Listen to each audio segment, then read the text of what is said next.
There we go. Okay. Hi, everybody. We got myself, Thomas, and Clayton here. We're just started a minute early. We're going to just start right at 2, which is now.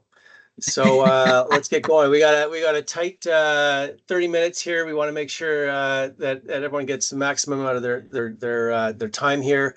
So please welcome to the Antarctica 101, a first-timer's guide to planning and booking a trip to Antarctica. Your hosts are myself. Where's my clicker here? We got myself, Thomas Lennartz, partner and managing director of the Polar Adventure Company. I have probably about 22 plus years experience in the polar regions in the Arctic and Antarctica.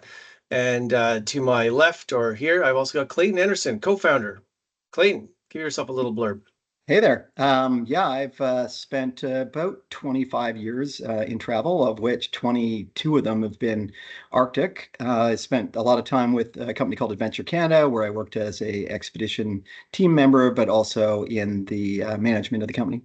Then moved over to Arctic Kingdom and to Quark. So kind of a holistic approach to polar travel. I've been to Antarctica about 12, well, exactly 12 times, and to the Arctic about 65. So I've got some good information. All right, thanks, Clayton. So Clayton is going to be in the background for most of this. He's almost like our moderator. Everyone here is in mute mode, so we can't hear you. But if you do have a question, and then by all means, please ask your questions because we'll save it for the end. There is a Q&A box or button that you can click and type on your question. If you don't want to share your name, there is an anonymous feature that you can submit your question anonymously. And we'll try to answer the questions at the very end. If we cannot get to them, then we'll definitely follow up afterwards. But a little bit more about, so before we get into the whole Antarctica 101, for those of you that don't know too much about the Polar Adventure Company, we are like a highly specialized, you can call us a travel agency, so to speak. We ultimately know the polar regions inside out. We've really in-depth knowledge bases. Even Clayton had mentioned 65 times to the Arctic. I've been multiple times in both Arctic and Antarctica. We've been wildlife guides, expedition leaders, executives at former expedition cruise companies. And so our purpose, our mission is really try to find that right trip for you or your partners and provide impartial guidance at no extra cost. So there's all benefit, all upside to using our knowledge in order booking a trip. It doesn't cost you any extra. We have a huge selection. We work with all the operators, not just on expedition cruising, but also on land-based trips. If you ever wanted to do a land-based walking tour with polar bears, we've been guides there. We can do it. Your price guarantee, it's the same as going direct to an operator, but ultimately we're there by your side from first contact to travel, providing tips, when to go, packing lists, and so much more. But the most important piece is probably that list part here, this planning your trip to go to Antarctica. And how we work with you, we really love to, and customers love, I mean, hundreds of them, to just listen. What are you looking for? What do you want? And a lot of what we're going to go through today are the decision kind of criteria that you need to go through when selecting your trip. And ultimately, we'll provide a short list of which ones best meet that out of the 1,500 trips that are available, 30 different operators, 70 different ships. And then ultimately, we can help you with the booking and then prepare for travel. So that's really our process. It's really simple. Your benefit is our knowledge. But why we put this trip to get this webinar together is oftentimes many people are in research phase, don't know where to start. There's a lot of information out there. What's the right route? What's the best time of year? What style of ship? These are the common questions that we get from our customers at all times. So we thought, why not let's put a webinar together to help with that decision-making process and make it easier for picking your trip. And so there's lots of decisions to make, but these are the kind of top 5. Again, what's the right route? This is the big decision because usually the number of days determines what you see and what you'll do and what the opportunities are for wildlife. What's the best time of year to go? And for you, and we'll see, for you is important because what's important for someone else may be different than you. So there's no best time of year that's just blanket in general. Again, what style of trip? Is it basic? Is it comfort? Is it luxury? Do you want butlers? Do you want rose petals? Or do you just want a simple trip, small cabin, quad share? Off we go. Let's go see it. And potentially one or both of you or anyone is prone to motion sickness or time constrained. So maybe you want to fly to Antarctica instead of just sailing. And of course, there's always the budget constraint, or maybe for some people there is no constraint. But and then the next question is, when should I book? That's what we're going to go through here today. And at the very end, as I mentioned earlier, we'll have a live Q&A session with myself and Clayton. But what I wanted to start with off here is generally like where to go in Antarctica, because it's a huge place, right? So it's a large continent. And then the main one here that we're going to talk about today is the Antarctic Peninsula, which is in your top left there. It's the closest point to Antarctica on a land-based concept where you can access by ship, or you can access by plane and then ship, generally out of Argentina or Chile. Then you have on the bottom the Ross Sea area, which is generally accessed by out of New Zealand, out of Dunedin. It's a ship only kind of trip experience. And then you have the South Pole, and also so land-based type trips in Antarctica, which you can access via Chile, or you can access via South Africa. Again, these two options are mostly plane-based, and will access research stations and then access people down to the South Pole. I only want to touch on this. I'm not going to delve into these two today because so few people actually will do it. It's a very specialized type trip. What we're going to focus on today is predominantly the Antarctic Peninsula. So once you've made the decision, that's what you want to do. What do you want to experience? That's kind of the number one question you need to ask yourself. What do I want to experience in Antarctica? Is it simply, I want to step on the 7 continents? It's a bucket list. It's my last one. I want to do it. Then generally you kind of want to do probably a classic Antarctica Peninsula or a polar circle trip, which allow for both.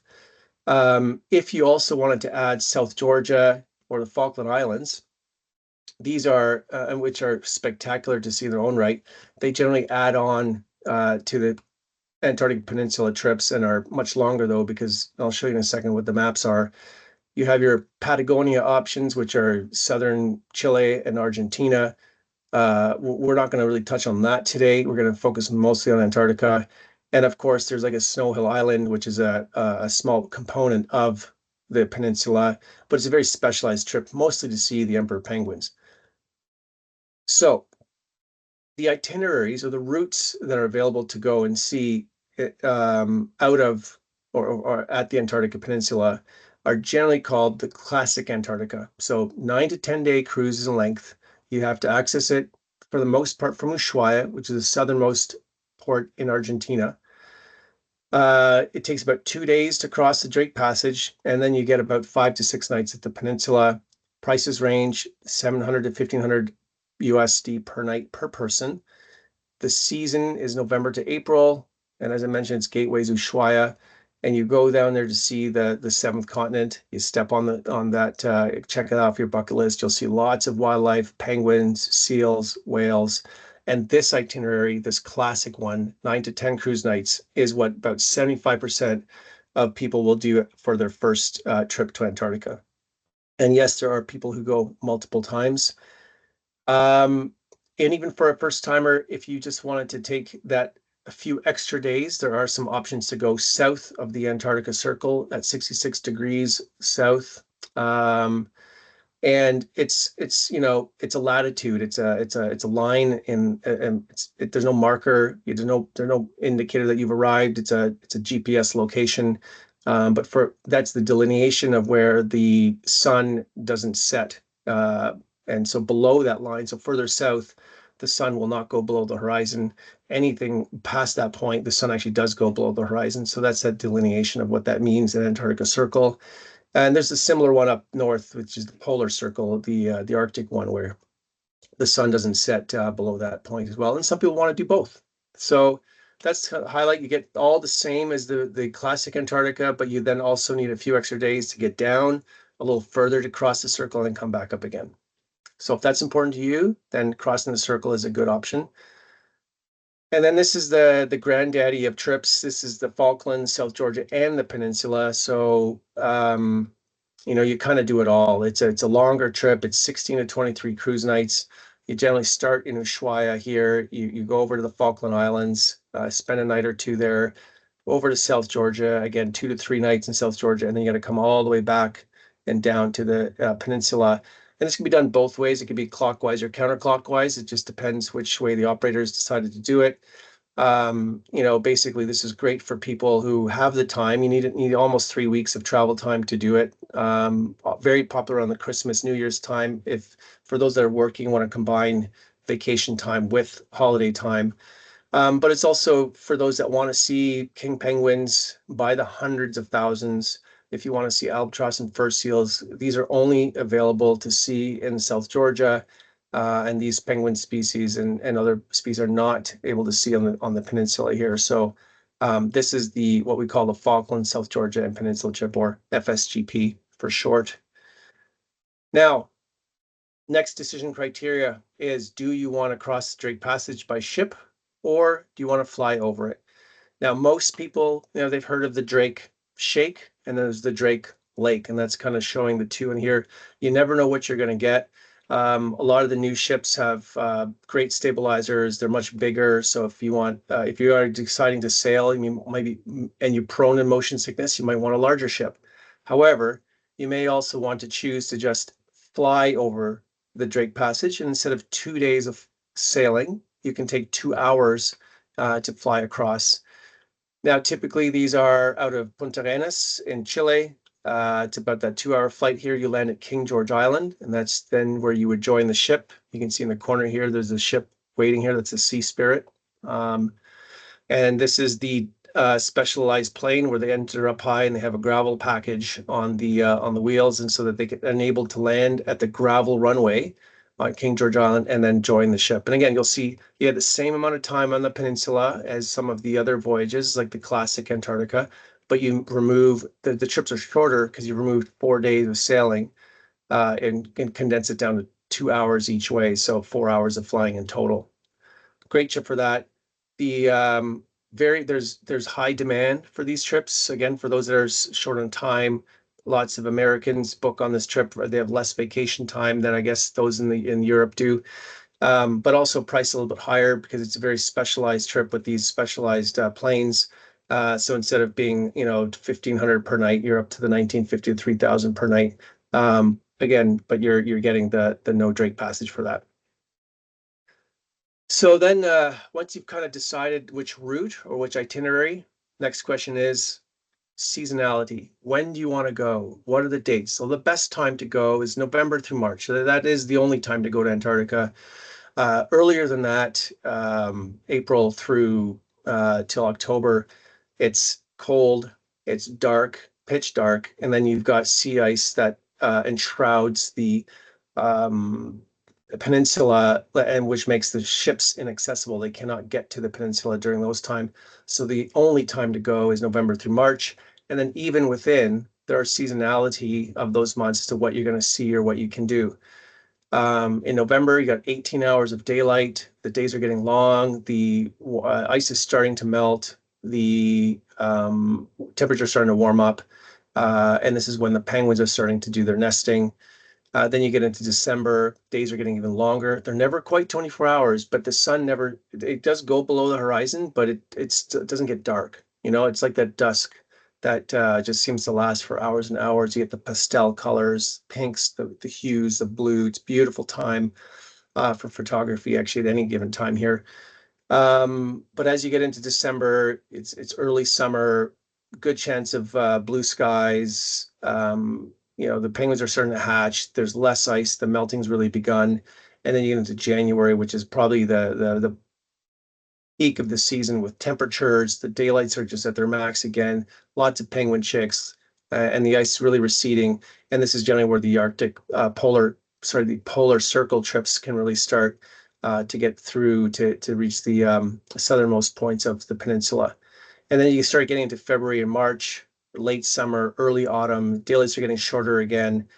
Temperatures starting to cool down again, and different adventure options are available. So again, your decision dates are your or criteria are again what dates you have to work with. Some people have no time constraints. Sometimes you got holidays and vacations you like to work around.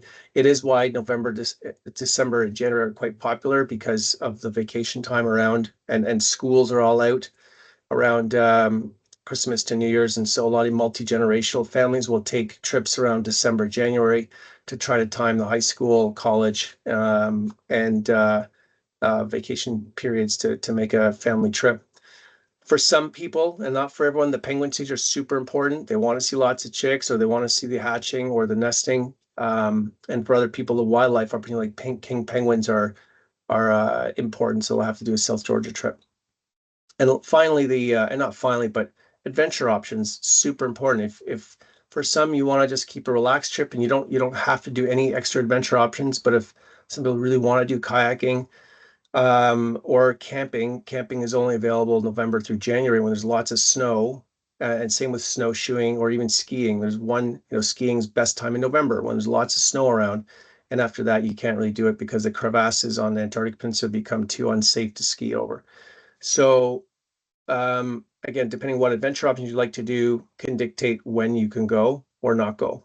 And ultimately there's budget. If some want absolute cheap, then you probably need to go on a shoulder season.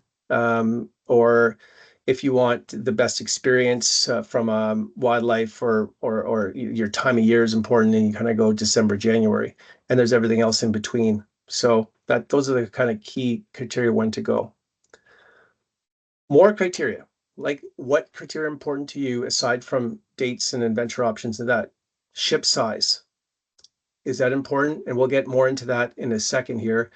Smaller ship, they can be more nimble, they're more efficient logistics, yet they have less amenities on board and less comfort. So, but you do get more time off the ship, slightly more than the medium-sized ships. Is stability important? Are you prone to motion sickness? Then maybe you want a larger ship versus a smaller ship because they're more stable in the larger waves, or perhaps you want to choose to fly. Comfort levels. Is this really important to you? Do you want hot tubs, saunas, spas? Is dining and cuisine super important? Do you want larger cabins? Do you want a butler? This will determine which type of ship or operator to use or not. Back to activities, camping, kayaking. Not all operators offer these, and some do. And even those that do, they may choose to have it on different ships than and maybe not have it on different itineraries. They may choose to offer it or not. So then you have to dig into which itinerary is actually right for you with that activity on board if it's important to you. Again, helicopters, there's only a couple operators that offer that. Cork and Scenic are two that I can think of. Oceanwide is another one for Emperor Penguins in October. Submarine, Seabourn offers that. No one else does. And Polar Plunge. You probably read about it if you're doing this, jumping into that frigid water and coming back and having a shot of vodka and warming up. It's actually exhilarating. It's amazing how many people actually do it. But not all operators do offer the polar plunge. And so you have to know if it's important to you to do that, let's know which ones do it. And then lastly, expedition team, the experience levels, the number they have on board. If you really want to learn and have access to expedition team members, if that's important to you, then we can advise as to which ones offer that experience level or not. Now, next piece. I'm trying to fly through this. I just want to make sure keep your questions coming in. So, what style of travel do you prefer? There's classic, kind of more the research vessels, the older style. There's not too many of these left anymore. The Delancey is an example of them. They're smaller ships. That's their benefit. 70 to 130 guests, mostly window cabins, don't have balconies, smaller, 115 square feet. Usually much smaller public spaces, don't have a lot of facilities like spas or gym or hot tubs on board. Less inclusions, there are generally no frills. They don't have flights. You got to bring your own parka. Beer and wine are not included. You have an onboard tab.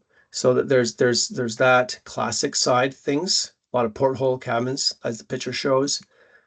And then you kind of get into the comfort with adventure, and really ships have changed a lot in the last 10 years. A lot of the older original expedition vessels have been retired. They've been replaced by much newer vessels, way more efficient, more fuel efficient, more sustainable.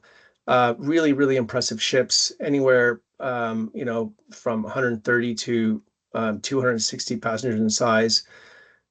Really good cuisine, multiple dining options. There is variability between operators who have these ships about the expedition team size and quality, the number of entrant options that are available, and they're generally more inclusive than the classic side of the scale, but not always all inclusive. But generally, really good experience on these ships. And then you have the luxury type vessel, much more high touch service levels. The cuisine level is another level up. Many more amenities, spas, gyms, multiple restaurants again, very large cabins, usually all inclusive. And some of them, like Silver Sea is one of them here, that actually offer door to door pricing options and usually include gratuities, usually include activities like kayaking, and they have an open bar policy. So, and again, I'm broad stroking some of these. There's a lot of nuances between operators, but in general, if you have to break them all down into three categories, these are the three to look at. And you have to go like, which style do I want? What am I looking for? And what are the pros and cons to me? Now, we get asked this a lot. Does size of the ship matter? And I love this picture here because it kind of shows you the differences of the ships that are in port. There's actually in Ushuaia last year. Now, the Silver Nova does not actually go to Antarctica, but the Silver Sea ships, the Endeavour, the Cloud, and the Wind, they're all around under 250, 260 or so. So similar size and ship to the Seabourn Pursuit there. But just wanted to show you the scale of ships of the Seabourn Pursuit here, 23,000 gross metric tons, has about 264 guests in Antarctica, compared to the MS Expedition, which is the G Adventure ship at 6,336 gross metric tons, and 134 guests. So you can imagine just the just a better perspective here of how big ships are relative to one another, from 134 versus a 264 guest ship. Now, I'm going to get into this first, which is what's a landing and a Zodiac cruise, and how it relates to the size of the ship. Now, for some people who've never been on an expedition cruise before, I'm going to use the term landings and Zodiac cruise quite a bit. So I want to, as type of an excursion you do, in mainstream cruise, generally it's a port to port to port. You get off at a port, you explore the town or whatever it is you're doing, come back on the ship, and the ship moves to the next port the next day. On an expedition cruise, you embark at a port and you get off at a port at the end. But in between, you're in very remote areas with no ports, and you're doing excursions off the ship to explore and the environment that you're in. The two types of excursions are landings, where you actually will get in a Zodiac boat, and the expedition team will take you to shore, and you get off the boat and you do a landing on land, and you explore penguin colonies. Could be a research station. It could be just a short hike up to a nice viewpoint. And then you have Zodiac cruising, which is a dedicated excursion where you're spending an hour or two in a Zodiac exploring the area. Could be going around icebergs, along the shore, viewing leopard seals, seeing penguins on ice underneath you. Or in this two pictures here, you've got the bowhead whales who are underneath the Zodiacs and coming up to you close. And it's just a very beautiful type of excursion to be up close to whales, what everyone hopes for that you get. So you got landings on land, and then Zodiac cruise, which use Zodiacs, and the Zodiac cruise. Again, this will tie back into how big the ships are in a second. So on an expedition cruise, the way a day looks like is you wake up, you have breakfast, you go off and do your first shore excursion. Could be a Zodiac cruise, or it could be a landing. You come back to the ship, you have lunch on board. While that's happening, the ship is moving to a different location. You do another excursion mid-afternoon. You come back to the ship after that excursion, which could be a Zodiac cruise and or landing. Then usually there's a daily recap. What did we see on board? What do we see? How do we go? What's tomorrow going to look like? You go have dinner, and then you can relax in the evening, and everyone's done. by like perhaps 8:30, 9 o'clock. Everyone's in bed, ready for the next the next day. So what this means for size of ship. Usually if you're 130 guests or smaller, typically all the guests on the ship can get off at once. Okay, what that means. And so IATO, the International Association of Antarctica Tour Operators, has mandated that there's only 100 people allowed on land at any one time. And so generally with your 130 or less, you can get everyone off the ship at once and do a landing because 100 are doing a landing. Expedition team members are not counted in that, so they can help out on land and be more than 100, but 100 guests on land.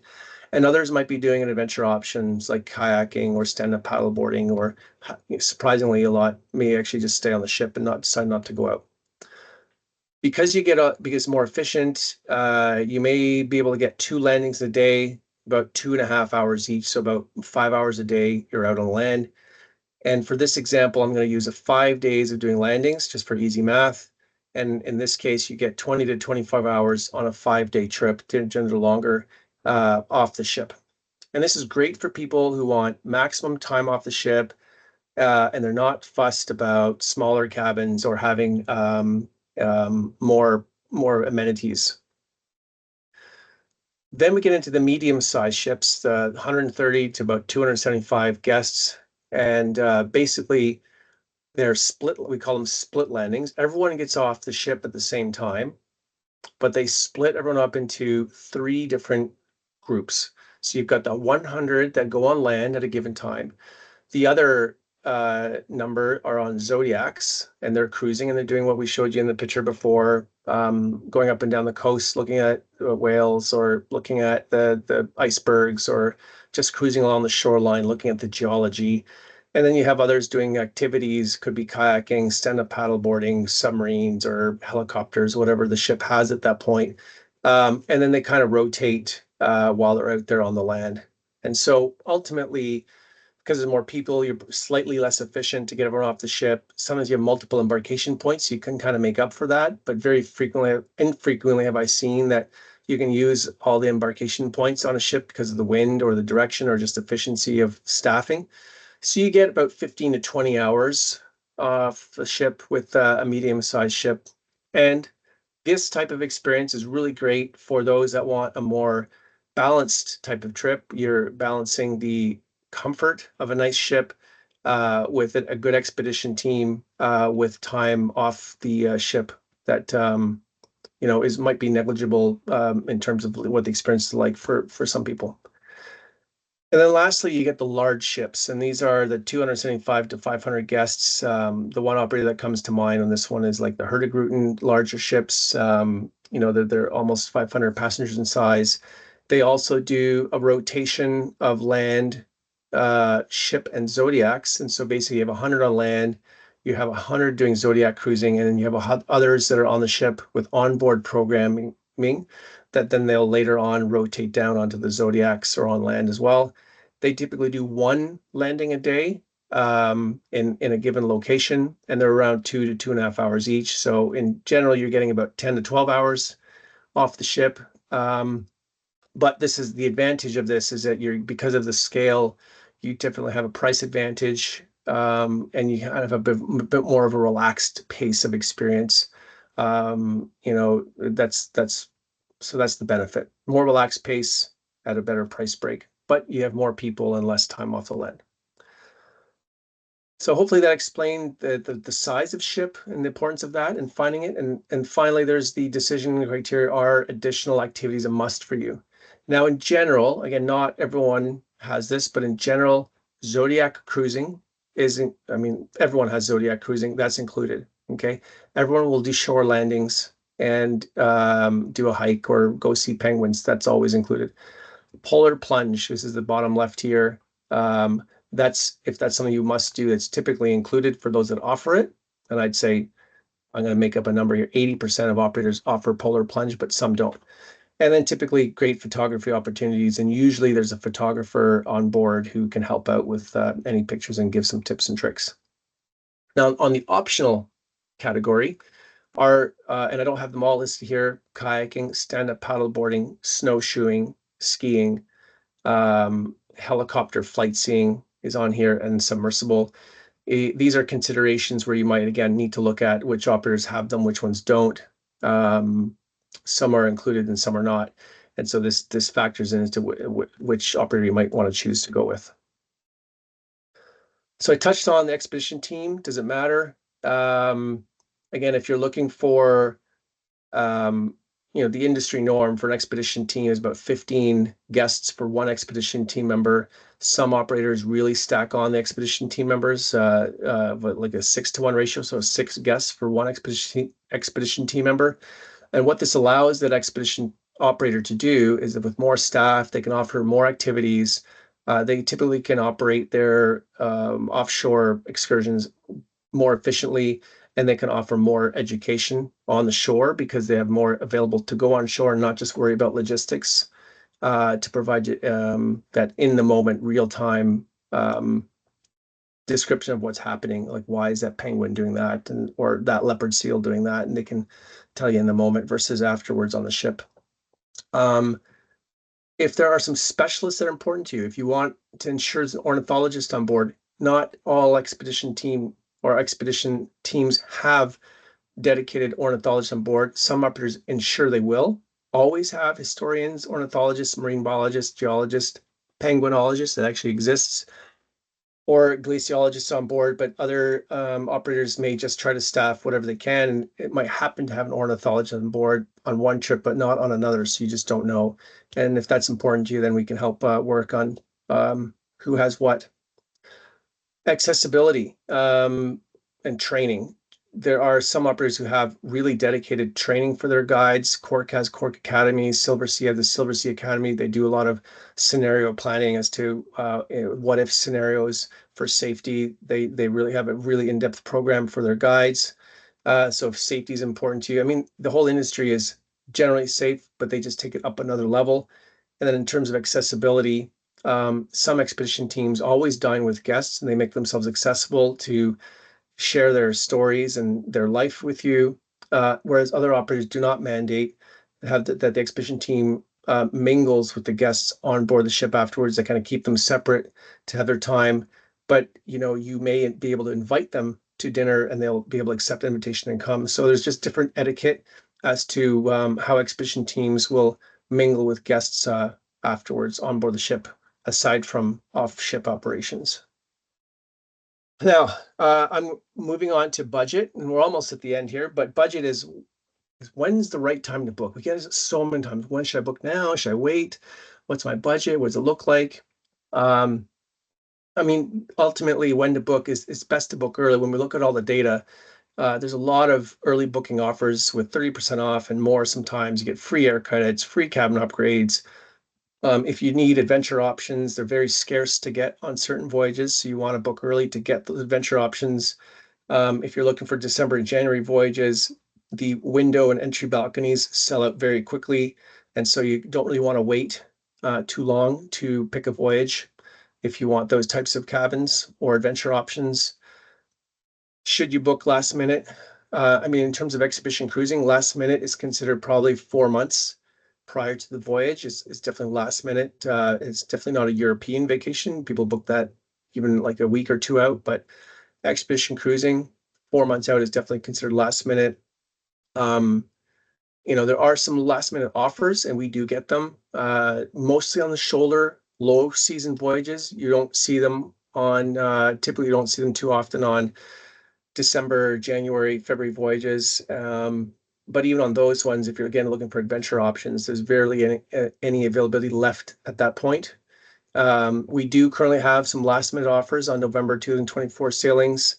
So if you're looking for that time of year, definitely contact us and we can give you our unpublished rates. Just the way it works with some operators is that they do release some cabins at limited amount to for some last minute bookings, that so it doesn't disrupt the public pricing on the websites. Budget. This is a good one. It really depends. Again, what's your itinerary, the ship style, and what inclusions and exclusions an operator has in those. So what we look at quite often is on a per cruise night basis, because you could be looking at 2 different operators and one has it's starting from Ushuaia and another one has the trip starting from Buenos Aires, but they include the air transfer down to Ushuaia. So ultimately, what we do here at the Polar Adventure Company is try to break out all the itineraries to a per cruise night, and then try to compare apples to apples that way. And so what I've done here too is listed the different itineraries: sail, sail, fly, which is a combination where you can sail one way and fly the other way, and looked at the different price points between the 24-25 season that's coming up, as well as the upcoming 25-26 season, and just showed you that this is real data as we average out a similar balcony cabin with double occupancy and just averaged out across all the itineraries, across all the operators. Now, because they're averages, of course, numbers will go up or down depending on specific operator. But in general, your budgets are going to be for anywhere from 1,100 to 3,000 per night if you're looking for a fly cruise. But 1,100 to $1,400 per person per night is generally what your budget should be for a classic Peninsula sail. Again, this can fluctuate depending on specific operator. And then for solo travelers, there's some great offers. There's some operators that offer shares, where a share you can pay the double occupancy price, but if you're okay with sharing with another person of the same gender, they will match you up with that person, and you don't have to pay the single supplement price.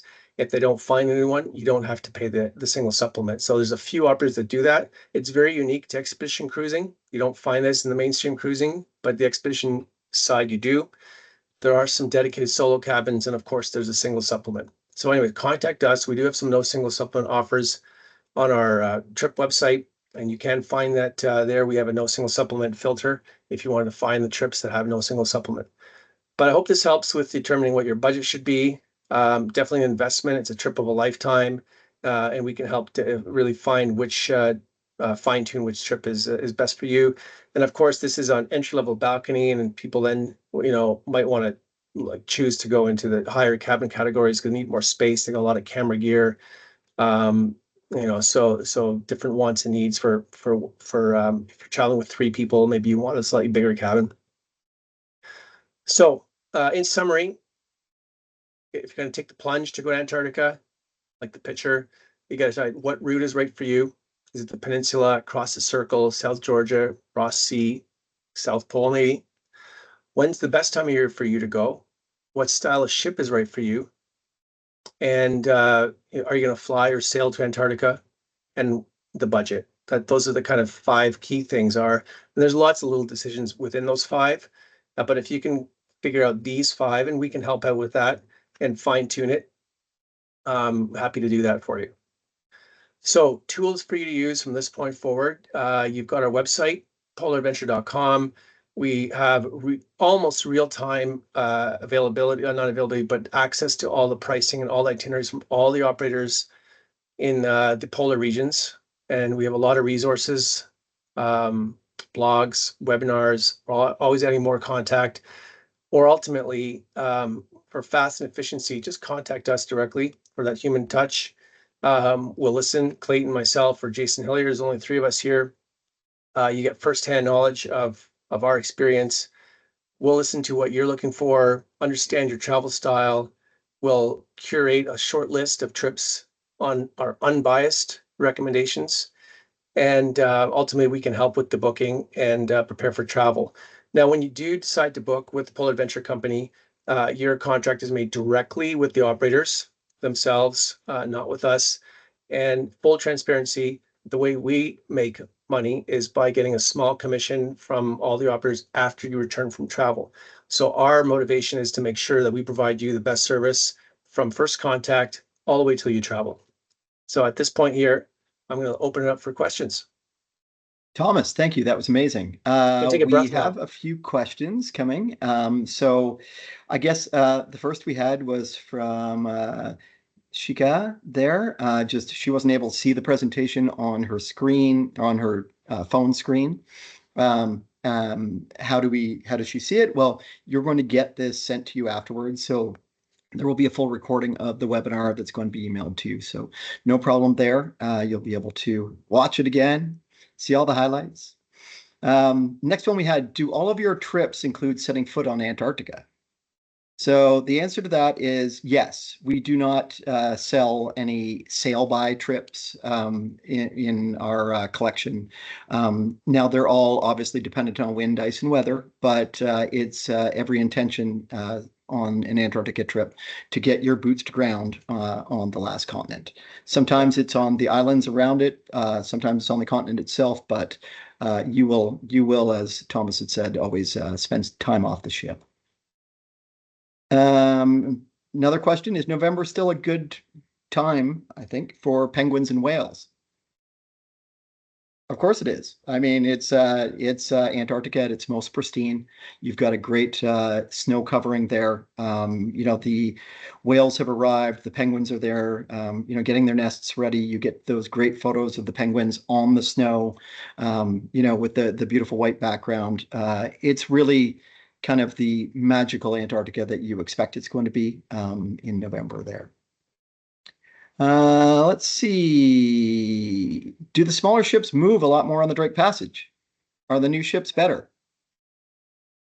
I mean, in general, I mean, if you had to make you can imagine a pivot point, right? If you have a small ship like a sailboat, it's really going to bob in the water. And if you have a much larger ship, it's going to cut through those. And then some of the newer ships, they even have the new X-bow technology. So you can have a small ship like the Aurora Expeditions in Cork have with the new X-bow technology that almost slices through. So I guess in general, yes, the small ships do move more, but with the new technology on some of the newer ships coming in, you can have a small ship that does a really good job of slicing through versus riding up and over the wave. And that's what the new X-bow technology does. Those are the ones that almost look like an upside down iron. If you're, or not an upside down iron, but look like an iron. They're kind of sloped down versus the bow going up like this. And we're seeing a lot more of those in the market right now as well. Yeah. So, I mean, it's a neat design for sure. Okay, on which trips will I see king or emperor penguins? The big ones. I mean, when we talked earlier about going over to the Weddell Sea and down to Snow Hill, that's really your opportunity for the emperor penguins. They're a very similar size to the king penguins, but the only place you're really going to see them realistically is down at Snow Hill. There's a few operators that do that. Some of them do it by breaking ice up towards and walking in, but others use the helicopters to bring you close by, but then it's still a decent walk to the Emperor colony there. Whereas with the king penguins, which look very similar, but there's an awful lot more of them, and you can see them here and over at Tom's there. Those guys are in the hundreds of thousands at South Georgia. Really have to go to South Georgia for that, though. There's one errant king penguin that's in the Ushuaia area who's living at a colony there, which is really funny. But so you could technically see him there, but reliably, you're going to have to go to South Georgia for that. Last question we have. There's still time for you to get your questions in. Oh, wait, I got two more that just came in. I've heard various views about the ecological impact of these trips. Is that an appropriate concern? From Adrienne Deckerman there. Just publishing her question there. Tom, do you want to take care of that, or should I? It's up to you. You go ahead. You're doing a great job. Okay, keep going. So I mean, there's no doubt that obviously we're burning diesel or liquid natural gas down there on the ships. So there is definitely some pollution that is happening, in the air, but it's been minimized a lot with newer builds. The kind of benefit to people going down to Antarctica is almost all of them come back as complete climate and polar activists. They come back, they change the kind of the attitudes and the beliefs of the people around them after they come back. And it really does create a bunch of kind of polar stewards down there. The actual burn per person is minimized with these newer ships for sure. And they use a very clean diesel now down in Antarctica. You're only allowed to use the cleanest of diesel. So the old ships that used to burn the very heavy polluting high sulfur gas are no longer. So that's that. Let's see. We have two more questions that just came in. Hold on. Is the Drake more or less active depending on the month you travel, or is it a toss of the dice for any month?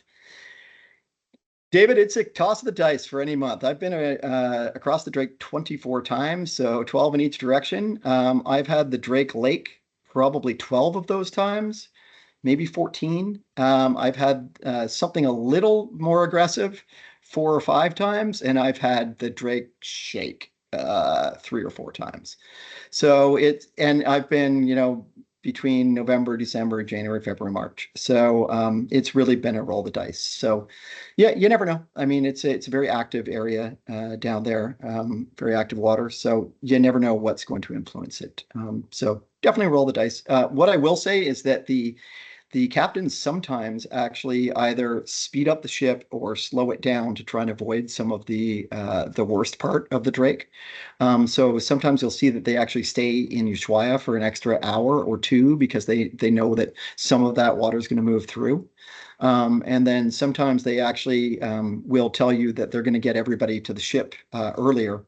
Depending on, if it's coming from charter, if they've got the charter flight, they can do that. They can actually move out of dock earlier to try and beat things. They can also vary their speed on the Drake to try and get across it earlier, faster, I should say, or to slow down because something's moving ahead of them.